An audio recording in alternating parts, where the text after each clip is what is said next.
ก่อนเราเคยได้ให้สัญญากันเอาไว้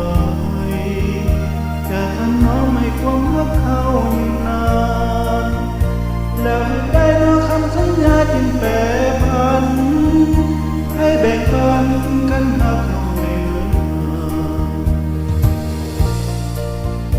เจ้าก็รู้ว่าไอ้ฮักเจ้าเต็มใจหมดทั้งกายยังฮักเจ้าทุกนาที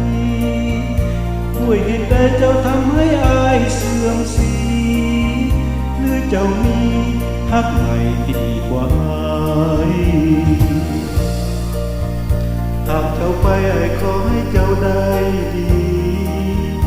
จงสุขที่อยู่กับคนรักใหม่อย่าแปรผันทุกคืนและวันจนสบายส่วนตัวไอ้จะขอคองแต่ความคิดถึงเจ้าก็รู้ว่าไอ้ฮักเจ้าเต็มใจหมดทั้งกายยังฮักเจ้าทุกนาที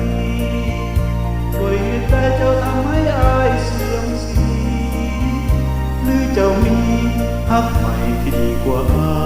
ย